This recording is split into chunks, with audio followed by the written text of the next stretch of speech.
आज बजट सत्र के प्रारंभ में मैं समृद्धि की देवी मां लक्ष्मी को प्रणाम करता हूं।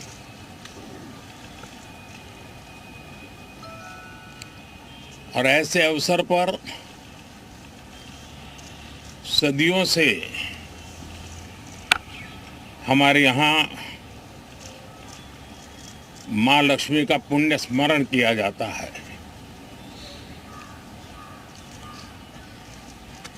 सिद्धि बुद्धि प्रदे देवी, सिद्धि बुद्धि प्रदे देवी,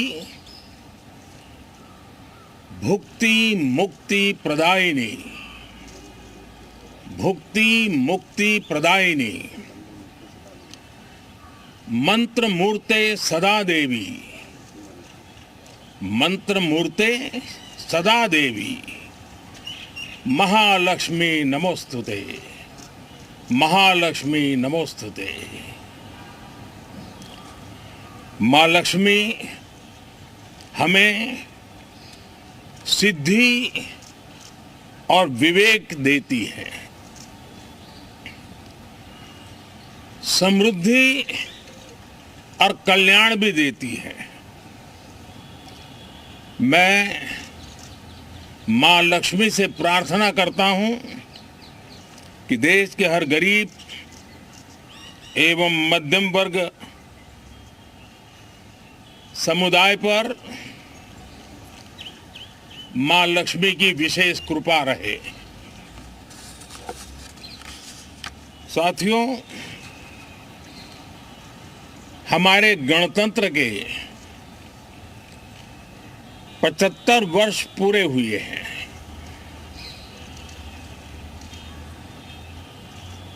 और ये हर देशवासी के लिए सर्वाधिक गौरवपूर्ण है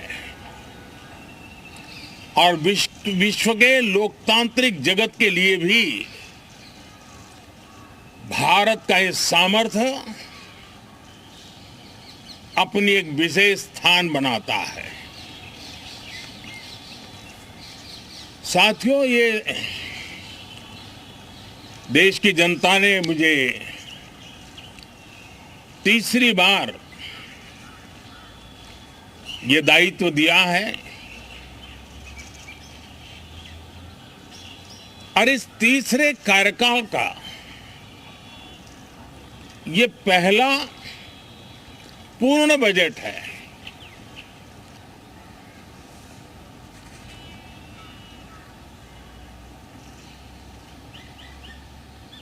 और मैं विश्वास से कह सकता हूं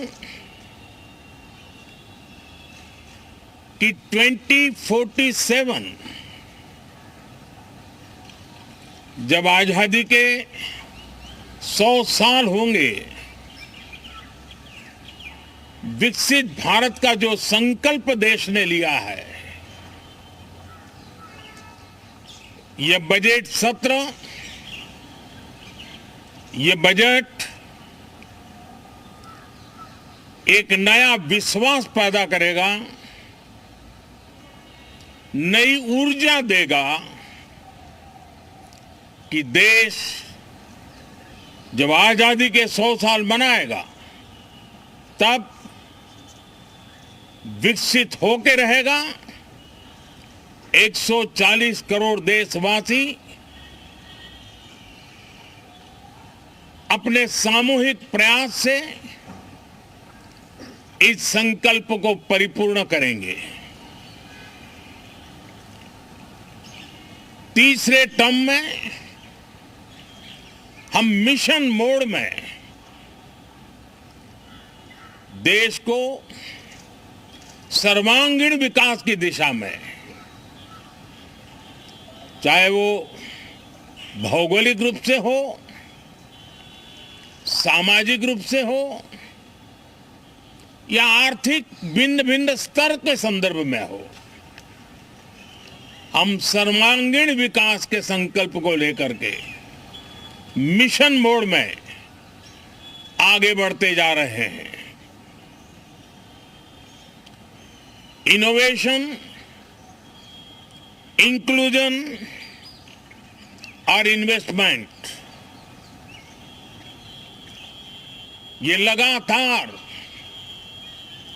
हमारे आर्थिक गतिविधि के रोड मैप का आधार रहा है। इस सत्र में हमेशा की तरह कई ऐतिहासिक बिल पर सदन को चर्चा होगी और व्यापक मंथन के साथ वो राष्ट्र की ताकत बढ़ाने का काम करने वाला कानून बनेंगे। विशेषकर नारी शक्ति के गौरव को पुनः प्रस्थापित करना, पंथ संप्रदाय के भेद से मुक्त होकर के हर नारी को सम्मानपूर्ण जीवन मिले, उसको भी समान अधिकार मिले, उस दिशा में इस सत्र में कई महत्वपूर्ण निर्णय लिए जाएंगे। Reform, perform and transform. जब विकास की तेज गति को प्राप्त करना होता है तो सबसे ज्यादा बल रिफॉर्म पर रहता है। राज्य और केंद्र सरकार ने मिलकर के परफॉर्म करना होता है और जन भागीदारी से हम ट्रांसफॉर्मेशन देख सकते हैं। हमारा युवा देश है, युवा शक्ति है और आज जो 20-25 साल की आयु के नौजवान है, जब वो 45-50 साल के होंगे तब वो विकसित भारत का सबसे बड़े बेनिफिशियरी होने वाले हैं। उम्र के उस पड़ाव पे होंगे,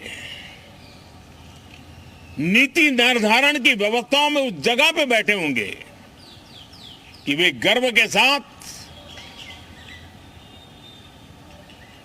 आजादी के बाद जो शताब्दी शुरू होगी,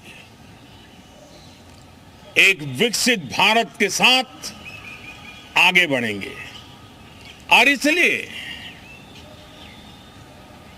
ये विकसित भारत के संकल्प की पूर्ति का प्रयास, ये अथाग मेहनत, आज जो हमारे टीनेजर्स हैं, हमारी युवा पीढ़ी है, उनके लिए ये एक बहुत बड़ा तोहफा बनने वाली है। जो लोग 1930 में, 42 में आजादी के जंग में जुट गए थे, पूरी देश की युवा पीढ़ी खप गई थी आजादी के जंग में, और उसके फल 25 साल के बाद जो पीढ़ी आई उसको नसीब हुए। उस जंग में जो नौजवान थे उनको नसीब हुए। आजादी के पूर्व के वो 25 साल आजादी के जश्न मनाने का अवसर बना। वैसे ये 25 वर्ष समृद्ध भारत, विकसित भारत, ये संकल्प से सिद्धि और सिद्धि से शिखर तक पहुंचने का देशवासियों का इरादा। और इसलिए बजट सत्र में सभी सांसद विकसित भारत को मजबूती देने के लिए अपना योगदान देंगे। विशेष करके जो युवा सांसद है उनके लिए तो सुनहरा अवसर है, क्योंकि वो आज सदन में जितनी जागरूकता, जितनी भागीदारी बढ़ाएंगे और विकसित भारत के जो फल है वो तो उनकी नजर के सामने देखने को मिलने वाले हैं। और इसलिए युवा सांसदों के लिए एक अनमोल अवसर है। साथियों, मैं आशा करता हूं कि हम देश की आशा आकांक्षाओं के इस बजट सत्र में खरे उतरेंगे। साथियों, आज एक बात आपने जरूर नोट की होगी, मीडिया के लोगों ने तो जरूर करनी चाहिए। शायद 2014 से लेकर अब तक शायद ये पहला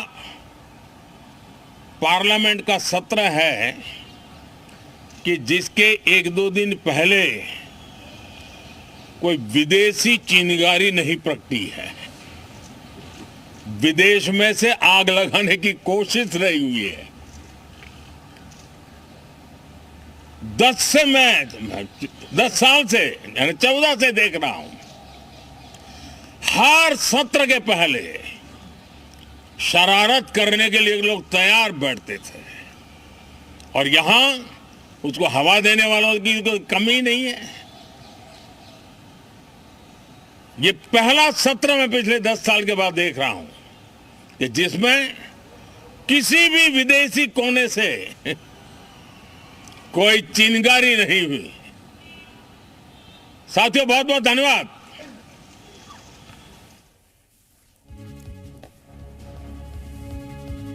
तो संसद के बजट सत्र की आज से शुरुआत होने जा रही है। प्रधानमंत्री नरेंद्र मोदी को आप सुन रहे थे, जिन्होंने उम्मीद जाहिर की है कि इस बार का बजट हर किसी के हित के लिए होगा। जो उम्मीदें, जो अपेक्षाएं रखी हैं आम जनता ने, हम कोशिश करेंगे कि उन उम्मीदों पर खरा उतरें।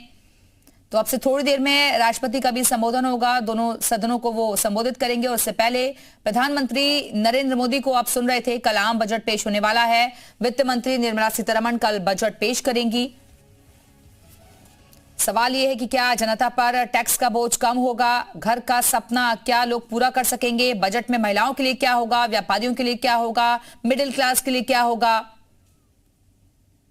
आम बजट से खास उम्मीदें हैं। क्या आम बजट आफत देगा या फिर राहत देने वाला होगा? और ये बड़ी बातें आपको बता रहे हैं हम। रिफॉर्म पर सबसे ज्यादा जोर हमारे देश के पास युवा शक्ति है। प्रधानमंत्री के संबोधन की बड़ी बातें, कई ऐतिहासिक बिल पर चर्चा होगी। देश की मजबूती के लिए ऐसा जरूरी है। विदेश से इस बार चिंगारी नहीं लगी, विदेश से इस बार, ये बड़ी बातें प्रधानमंत्री नरेंद्र मोदी की आपको बता रहे हैं। कल आम बजट आने वाला है और उससे पहले उम्मीद जाहिर की है प्रधानमंत्री ने भी कि ये बजट आम लोगों के हित में होगा।